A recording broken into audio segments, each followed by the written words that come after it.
ಆಗಿದ್ದರೆ ಅಥವಾ ರೆಸೊನೇಟ್ ಆದರೆ ಮಾತ್ರ ತೊಗೊಳ್ಳಿ, ಇಲ್ಲ ಅಂದರೆ ಬಿಟ್ಬಿಡಿ. ಇದು ಒಂದು ಜನರಲ್ ರೀಡಿಂಗ್ ಮಾತ್ರ ಆಗಿರುತ್ತೆ. ಕಾರ್ಡ್ಸ್ನ ಶಫಲ್ ಮಾಡಿದಾಗ ಫೆಬ್ರವರಿ ಮಂತಲ್ಲಿ ನನಗೆ ಫಸ್ಟ್ ಕಾರ್ಡ್ ಟೆಂಪ್ರೆನ್ಸ್ ಕಾರ್ಡ್ ಬಂದಿದೆ. ಟೆಂಪ್ರೆನ್ಸ್ ಕಾರ್ಡ್ ಬಂದಿರೋದ್ರಿಂದ ಸೊ ನೀವು ಏನೋ ಟ್ರೈ ಮಾಡ್ತಾ ಇದ್ದೀರಾ, ಸೊ ಯಾರನ್ನಾದ್ರೂ ಕೇರ್ ಮಾಡ್ತಾ ಇದ್ದೀರಾ ಅಥವಾ ನಿಮ್ಮನ್ನು ಯಾರಾದರೂ ಲವ್ ಆ್ಯಂಡ್ ಟೇಕ್ ಕೇರ್ ಮಾಡ್ತಾ ಇದ್ದಾರೆ. ಸೊ ಸೆಂಟರ್ ಇದ್ದೀರಾ, ಗ್ರೌಂಡೆಡ್ ಇದ್ದೀರಾ ಅಂತ ಹೇಳ್ಬೋದು ಸದ್ಯಕ್ಕೆ. ಬಟ್ ಬಿಗ್ಗರ್ ಆ್ಯಂಡ್ ಬ್ರೈಟರ್ ಫ್ಯೂಚರ್ನ ಕೂಡ ಇಂಡಿಕೇಟ್ ಮಾಡುತ್ತೆ temperance card. Very caring energy. ನಿಮ್ಮ ಸುತ್ತಮುತ್ತಲ ಇರೋರೆಲ್ಲರೂ ನಿಮ್ಗೆ ತುಂಬ ಕೇರ್ ಮಾಡ್ತಾ ಇದ್ದಾರೆ, ಅಥವಾ ನಿಮ್ಮ ಮನೇನ ಡೆಕೋರೇಟ್ ಮಾಡ್ತಾ ಇದ್ದೀರಾ, ಅಥವಾ ನೀವು ಕನೆಕ್ಟ್ ಆಗಿರೋ ವ್ಯಕ್ತಿ ನಿಮ್ಮನ್ನು ತುಂಬ ಕೇರ್ ಮಾಡ್ತಾ ಇದ್ದಾರೆ, ಅಥವಾ ನೀವು ಕೇರ್ ಮಾಡ್ತಾ ಇದ್ದೀರಾ.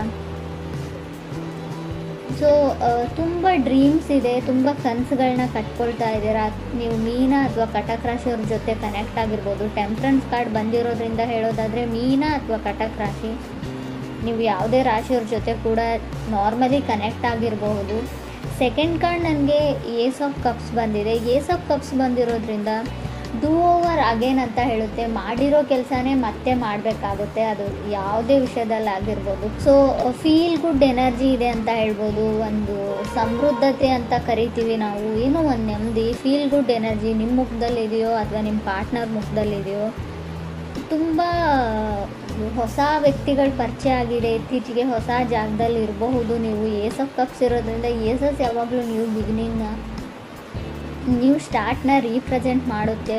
ಸೊ ನಿಮ್ಗೆ ಯಾರಾದರೂ ಲವ್ಡ್ ಒನ್ಸ್, ನಿಮ್ಗೆ ಇಷ್ಟ ಆಗಿರೋ ವ್ಯಕ್ತಿ ಸೊ ಮೆಸೇಜ್ ಮಾಡ್ಬೋದು, ನೀವು ಯಾರಿಗಾದ್ರೂ ಮೆಸೇಜ್ ಮಾಡ್ಬೋದು. ಕಮ್ಯುನಿಕೇಷನ್ ಇದೆ ಅಂತ ಸೆಕೆಂಡ್ ಕಾರ್ಡ್ ಹೇಳುತ್ತೆ.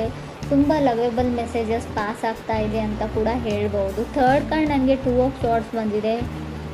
ಸೊ ಯಾರೋ trying to become a patience ಅಂತ ಟ್ರೈ ಮಾಡ್ತಾ ಇದ್ದಾರೆ. ಸೊ ಹೇಗೆ ತಾಳ್ಮೆಯಿಂದ ನಡ್ಕೊಳ್ಬೇಕು ಅಂತ ಕಲಿತಾ ಇದ್ದಾರೆ. ಸೊ ಕಂಟ್ರೋಲಿಂಗ್ ಎನರ್ಜಿ ಇದೆ ಅಂತ ಹೇಳ್ಬೋದು. ನೀವು ಅಥವಾ ನೀವು ಕನೆಕ್ಟ್ ಆಗಿರೋ ವ್ಯಕ್ತಿ, ಅದರ್ ಪರ್ಸನ್ ಕೂಡ ಇದಾಗಿರ್ಬೋದು. ಮುಂಚೆ ಎಲ್ಲದಕ್ಕೂ ಸಿಟ್ಟು ಮಾಡ್ಕೊಳ್ತಿರೋ ವ್ಯಕ್ತಿ, ಕೋಪ ಮಾಡ್ಕೊಳ್ತಿರೋ ವ್ಯಕ್ತಿ ನಿಮ್ಮ ಜೊತೆ ಕನೆಕ್ಟ್ ಆದಮೇಲೆ ಸ್ವಲ್ಪ ತಾಳ್ಮೆನ ಕಲಿತಾ ಇದ್ದಾರೆ, ಸ್ವಲ್ಪ ಕಾಮ್ ಆಗಿರೋದಕ್ಕೆ ಟ್ರೈ ಮಾಡ್ತಾ ಇದ್ದಾರೆ ಅಂತ ಹೇಳ್ಬೋದು. ಫೋರ್ತ್ ಕಾರ್ಡ್ ನನಗೆ ಫೋರ್ ಆಫ್ ಸಾರ್ಡ್ಸ್ ಬಂದಿದೆ. ಯಾರಿಗೂ ಭಯ ಇದೆ, ಫಿಯರ್ ಇದೆ, ಸ್ವಲ್ಪ ಭಯ ಆಗುತ್ತೆ. ಓವರ್ ಥಿಂಕಿಂಗು, ಪದೇ ಪದೇ ನಡೆದೋಗಿರೋ ಘಟನೆ ಬಗ್ಗೆ ತುಂಬ ಅತಿಯಾಗಿ ಯೋಚನೆ ಮಾಡ್ತಾರೆ ಅಂತ ಹೇಳ್ಬೋದು. ಈ ಥರ ಕ್ಯಾರೆಕ್ಟರ್ ನಿಮ್ದಿದೆಯೋ ಅಥವಾ ಅದರ್ ಪರ್ಸನ್ಸ್ ಇದೆಯೋ. ಬಟ್ ಏಟ್ ಆಫ್ ಸಾರ್ಡ್ಸ್ ಕೆಲವೊಮ್ಮೆ ಚೇಂಜ್ ಆಗಿರೋ ವ್ಯಕ್ತಿನ ರೀಪ್ರೆಸೆಂಟ್ ಮಾಡುತ್ತೆ. ಇತ್ತೀಚೆಗೆ ನೀವು ತುಂಬ ಚೇಂಜ್ ಆಗಿದ್ದೀರೋ ಅಥವಾ ನೀವು ಕನೆಕ್ಟ್ ಆಗಿರೋ ವ್ಯಕ್ತಿ ಚೇಂಜ್ ಆಗಿದ್ದಾರೋ ಅಥವಾ ಕನೆಕ್ಟ್ ಆಗಬೇಕು ಅಂದ್ಕೊಂಡಿರೋ ವ್ಯಕ್ತಿ.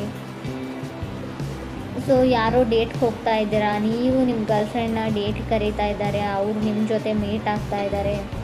ಸೊ ತುಂಬ ಫ್ರೆಂಡ್ಲಿ ಕ್ಯಾಜುವಲ್ ಕಾನ್ವರ್ಸೇಷನ್ ಇದೆ ಅಂತ ಹೇಳ್ಬೋದು. ಕಮ್ಯುನಿಕೇಷನ್ ಆದರೂ ಕೂಡ ತುಂಬ ಕ್ಯಾಜುವಲ್ ಫ್ರೆಂಡ್ ಥರ ಅವ್ರು ನಿಮ್ಮನ್ನು ಟ್ರೀಟ್ ಮಾಡ್ತಾರೆ, ನೀವು ಅವ್ರನ್ನ ಒಂದು ಗುಡ್ ಫ್ರೆಂಡ್ ಥರ ಟ್ರೀಟ್ ಮಾಡ್ತೀರಾ ಅಂತ ಹೇಳ್ಬೋದು.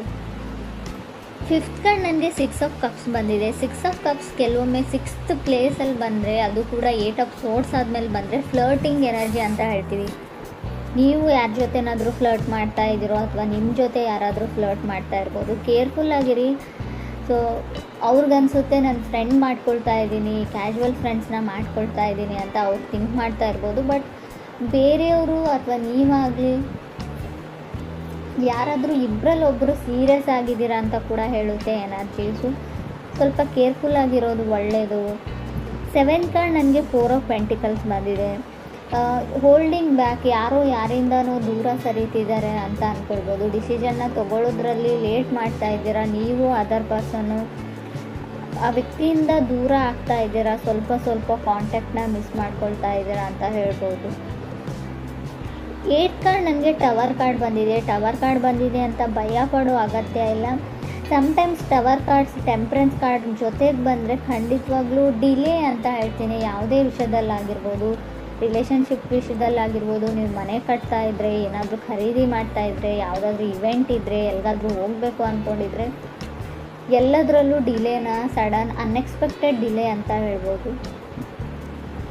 ಸೊ ನೀವು ರೆಡಿಯಾಗಿಲ್ಲ, ಯಾವುದಕ್ಕೂ ಇನ್ನೂ ಟೈಮ್ ಬೇಕು ಅಂತ ಹೇಳ್ತಾ ಇದೆ ಅಂತಲೂ ಹೇಳ್ಬೋದು. ಮೇ ಬಿ ಡೆಸ್ಟಿನಿ ರೆಡಿ ಇಲ್ಲ ಅಂತ ಹೇಳ್ಬೋದು. ನೀವೇನೋ ಮಾಡಬೇಕು ಅಂತ ಇದ್ದೀರಾ, ತುಂಬ ಎಕ್ಸ್ಟರ್ನಲ್ ಫೋರ್ಸಸ್ಸು ನಿಮ್ಮನ್ನು ತಡೀತಾ ಇದೆ. ಆ ಕೆಲಸ ಪೂರ್ತಿ ಆಗಕ್ಕೆ ಬಿಡ್ತಾ ಇಲ್ಲ ಅಂತ ಕೂಡ ಹೇಳ್ಬೋದು. ಸೊ 9th ಕಾರ್ಡ್ ನನಗೆ ಹ್ಯಾಂಗ್ಮ್ಯಾನ್ ಬಂದಿದೆ. ಹ್ಯಾಂಗ್ಮ್ಯಾನ್ ಕೂಡ ಅದನ್ನೇ ಹೇಳುತ್ತೆ, ಎಲ್ಲ ಕೆಲಸಗಳು ನಿಧಾನವಾಗಿ ಆಗುತ್ತೆ, slow and steady wins the race ಅಂತ ಹೇಳ್ತೀವಿ. ಎಷ್ಟೇ ನಿಧಾನವಾಗಾದರೂ ಕೂಡ ಕೆಲಸ ಕಂಪ್ಲೀಟ್ ಆಗುತ್ತೆ ಅಂತ ಹೇಳ್ಬೋದು. 10th ಕಾರ್ಡ್ ನನಗೆ 5 ಆಫ್ ಸಾರ್ಡ್ಸ್ ಬಂದಿದೆ. ಹುಷಾರಾಗಿರಿ, ಮೇ ಬಿ ಬ್ರೇಕಪ್ಸ್ನ ಹೇಳ್ತೀನಿ, 5 ಆಫ್ ಸಾರ್ಡ್ಸ್, ಡಿವೋರ್ಸ್ನ ಹೇಳ್ತೀನಿ. ನಿಮಗೆ ಗೊತ್ತಿಲ್ಲದೆ ಇರ್ಬೋದು, ಆಲ್ರೆಡಿ ಡಿವೋರ್ಸ್ ಆಗಿರೋ ವ್ಯಕ್ತಿ ಜೊತೆ ನೀವು ಕನೆಕ್ಟ್ ಆಗ್ತಾ ಇದ್ದೀರಾ ಇತ್ತೀಚೆಗೆ, ಅವ್ರು ಹೇಳದೇ ಇರ್ಬೋದು ಅಥವಾ ಆಲ್ರೆಡಿ ನಿಮಗೆ ಗೊತ್ತಿರ್ಬೋದು. 5 ಆಫ್ ಸಾರ್ಡ್ಸ್ ಕೆಲವೊಮ್ಮೆ ಮನೆಯಲ್ಲಿ ಡ್ರಾಮಾ ಫೈಟ್ಸ್ನ ರೀಪ್ರೆಸೆಂಟ್ ಮಾಡುತ್ತೆ, ಸಣ್ಣ ಪುಟ್ಟ ಜಗಳನೂ ದೊಡ್ಡದಾಗಿ. ಸೊ ಮೇ ಬಿ ಡಿವೋರ್ಸ್ವರೆಗೂ ಹೋಗಿರ್ಬೋದು. ಹರ್ಮೆಟ್ ಕಾರ್ಡ್ ಕೂಡ ಬಂದಿದೆ. ಸಮ್ಟೈಮ್ಸ್ ಹರ್ಮೆಟ್ ಕಾರ್ಡ್ ಡಿವೋರ್ಸ್ ಆದಮೇಲೆ ಮೇ ಬಿ ಸ್ಯಾಡಲ್ಲಿ, ಸ್ಟ್ರಗಲಲ್ಲಿ ಕೆಲವ್ರು ಇರ್ಬೋದು. ಫೈಟ್ ಫಾರ್ ಲವ್ ಅಂತ ಹೇಳುತ್ತೆ ಹರ್ಮೆಟ್ ಕಾರ್ಡ್. ಟಯರ್ಡ್ ಆಫ್ ಲವ್ ಅಂತ ಹೇಳ್ತೀವಿ. ಫುಲ್ ಆಫ್ ಡೌಟ್ಸ್ ಇದ್ದರೂ ಕೂಡ ಹರ್ಮೆಟ್ ಕಾರ್ಡ್ ಬಂದಿರುತ್ತೆ. ಡೌಟ್ಸ್ ನಿಮಗಿದೆಯೋ ಅಥವಾ ಅದರ್ ಪರ್ಸನ್ಗಿದೆಯೋ. 11th ಹರ್ಮೆಟ್ ಕಾರ್ಡ್ ಇರೋದ್ರಿಂದ ಖಂಡಿತವಾಗ್ಲೂ ನೀವು ಡಿಪ್ರೆಷನ್ ಲೆವೆಲ್ಗೆ ಹೋಗಿರ್ಬೋದು. ಕೆಲವರು ತುಂಬ ಓವರ್ ಥಿಂಕಿಂಗ್, ತುಂಬ ಯೋಚನೆಯಲ್ಲಿ ಕೂಡ ಕೆಲವರು ಇದ್ದೀರಾ ಅಂತ ಕಾರ್ಡ್ ಹೇಳುತ್ತೆ.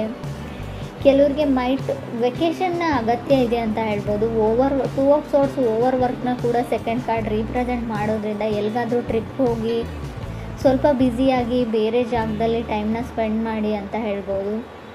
ಇನ್ಕಮ್ ಚೆನ್ನಾಗಿದೆ ಅಂತ ಹೇಳ್ತೀನಿ. ಫೈನಾನ್ಷಿಯಲಿ ನನಗೆ ಇನ್ಕಮ್ ತುಂಬ ಚೆನ್ನಾಗಿದೆ ಅಂತ ಕಾಣಿಸ್ತಾ ಇದೆ. ಸೊ ನಿಮ್ಮದೇ ಕೆಲಸ ಮಾಡೋ ಜಾಗದಲ್ಲಿ ನೀವು ತುಂಬ ಬ್ಯುಸಿಯಾಗಿದ್ದೀರಾ, ಓವರ್ ವರ್ಕ್ ಮಾಡ್ತಾಯಿದ್ದೀರಾ, ತುಂಬ ರೆಸ್ಪಾನ್ಸಿಬಿಲಿಟೀಸ್ ಇದೆ, ಬ್ಲಡ್ ಪ್ರೆಷರ್ ಜಾಸ್ತಿ ಆಗ್ತಾ ಇದೆ, ಟೆನ್ಷನ್ ಇದೆ, ಡಿಪ್ರೆಷನ್ ಇದೆ. ಸೊ ಮೇ ಬಿ ಇದು ನೀವು ಕೆಲಸ ಮಾಡೋ ವಿಷಯಕ್ಕೆ ಸಂಬಂಧಪಟ್ಟಿರುತ್ತೆ ಅಂತ ಹೇಳ್ಬೋದು. ವೆಕೇಷನ್ನ ಅಗತ್ಯ ಇದೆ ನಿಮಗೆ, ಸ್ವಲ್ಪ ಟೈಮ್ ತೊಗೊಳ್ಳಿ, ಹೊರಗಡೆ ಎಲ್ಲಾದರೂ ಹೋಗಿ.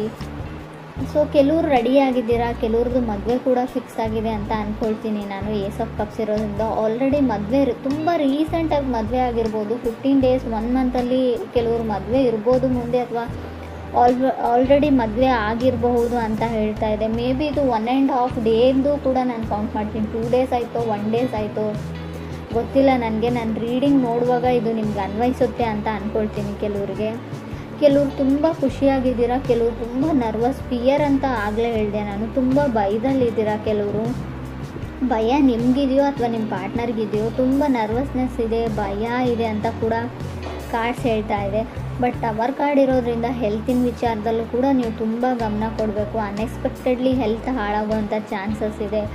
ಸೊ ಹಾಸ್ಪಿಟ್ಲಿಗೆ ಹೋದ್ಮೇಲೆ ನೀವೇನೋ ಮಾಡೋಕ್ಕೆ ಹೋಗಿ ಏನೋ ಆಗ್ಬೋದು, ಅದು ಸರ್ಜರಿನೋ ಅದು ಇದು ಅಂತ ಹೇಳಿರ್ತಾರೆ. ಬಟ್ ಸಮಥಿಂಗ್ ವೆಂಟ್ ರಾಂಗ್ ಅಂತ ಹೇಳುತ್ತೆ. ಆಲ್ರೆಡಿ ಕೆಲವರಿಗೆ ಅದು ಅನುಭವಕ್ಕೆ ಬಂದಿರ್ಬೋದು ಕುಂಭರಾಶಿಯವರಿಗೆ ಅಂತ ಅನಿಸುತ್ತೆ. ಏನೋ ಸ್ಕಿನ್ ಇನ್ಫೆಕ್ಷನ್ನು, ಕೈಯಲ್ಲೇನೋ ಇನ್ಫೆಕ್ಷನ್ನು, ಸ್ಕಿನ್ ಎಲ್ಲ ಫರ್ಜಿಂಗ್ ಆಗ್ತಾ ಇದೆ, ಸಿಪ್ಪೆ ಥರ ಬರ್ತಾ ಇದೆ, ಬೆಳಗಳಿಗೆ ಏನೋ ಆಗಿದೆ. ಸೊ ಏನೋ ಸಣ್ಣ ಪುಟ್ಟ ಇನ್ಫೆಕ್ಷನ್ಸ್ ಆಗುವಂಥ ಚಾನ್ಸಸ್ ಕೂಡ ಇದೆ. ನನಗೆ ಗೊತ್ತು ಇದು ಲವ್ ಲೈಫ್ ರೀಡಿಂಗ್, ಆದರೂ ಕೂಡ ಕಾರ್ಡಲ್ಲಿರೋದನ್ನು ನಾನು ಹೇಳ್ತಾ ಇದ್ದೀನಿ. ಮೇ ಬಿ ಕೆಲವ್ರಿಗೆ ಉಪಯೋಗಕ್ಕೆ ಬರುತ್ತೆ ಇದು ಕೂಡ ಅಂತ ಅನಿಸುತ್ತೆ. ಇನ್ನು ಲವ್ ಲೈಫ್ ವಿಚಾರಕ್ಕೆ ಬಂದರೆ ಸ್ವಲ್ಪ ಜಗಳನ ಹೇಳ್ತೀನಿ, ಬ್ರೇಕಪ್ನ ಹೇಳ್ತೀನಿ. ಆಲ್ರೆಡಿ ಮದುವೆ ಆಗಿರೋರಿಗೆ ತುಂಬ ಜಗಳ ಮತ್ತು ಡಿವೋರ್ಸ್ವರೆಗೂ ಹೋಗುವಂಥ ಚಾನ್ಸಸ್ ಇದೆ. ತುಂಬ ಯೋಚನೆ ಮಾಡಬೇಡಿ. ಮಿಸ್ಅಂಡರ್ಸ್ಟ್ಯಾಂಡಿಂಗ್ ಕೂಡ ನನಗೆ ಕಾರ್ಡ್ಸಲ್ಲಿ ಕಾಣಿಸ್ತಾ ಇದೆ. ಟವರ್ ಕಾರ್ಡ್ ಇರೋದ್ರಿಂದ ಮಿಸ್ಅಂಡರ್ಸ್ಟ್ಯಾಂಡಿಂಗ್ ಆಗೋದ್ರ ಜೊತೆಗೆ ಅದನ್ನು ನೀವು 100% ನಂಬ್ತೀರಾ ಕೂಡ. ಸೊ ಗಮನ ಕೊಡಿ. ಯಾವುದೇ ವಿಚಾರ ಇರಲಿ ತುಂಬ ಸರ್ತಿ ಯೋಚನೆ ಮಾಡಿ ಡಿಸೈಡ್ ಮಾಡಿ. ಯಾವುದನ್ನು ಟವರ್ ಕಾರ್ಡ್ ಅಂದರೆ ಸಡನ್ ಡಿಸಿಷನ್ ತೊಗೊಳ್ಬೇಕು ಅಂತ ಅನಿಸುತ್ತೆ. ಸೊ ಕೋಪದಲ್ಲಿ ಕೊಯ್ಕೊಂಡಿರೋ ಮೂಗು, ಸೊ ನೀವು ಸಮಾಧಾನ ಆದಮೇಲೆ ಖಂಡಿತ ಬರಲ್ಲ. ಈ ವಿಚಾರದ ಬಗ್ಗೆ ಕೂಡ ನೀವು ತುಂಬಾ ಯೋಚನೆ ಮಾಡಬೇಕು. ಕೆಲವ್ರಿಗೆ ನನಗನ್ಸುತ್ತೆ ಹ್ಯಾಂಗ್ಮ್ಯಾನ್ ಇರೋದ್ರಿಂದ ನಿಮಗೆ ಡಿಲೇ ಮಾಡೋಕ್ಕಿಷ್ಟ, ನೀವೇ ಯಾವುದನ್ನು ತುಂಬ ಎಳಿತಾ ಇದ್ದೀರಾ, ಯಾರಿಗೂ ತುಂಬ ಕಾಡಿಸ್ತಾ ಇದ್ದೀರಾ ಅಂತ ಕೂಡ, ನೋ ಹೇಳ್ತಾ ಇದ್ದೀರಿ ಅಂತ ಕೂಡ ಕಾರ್ಡ್ ಹೇಳುತ್ತೆ.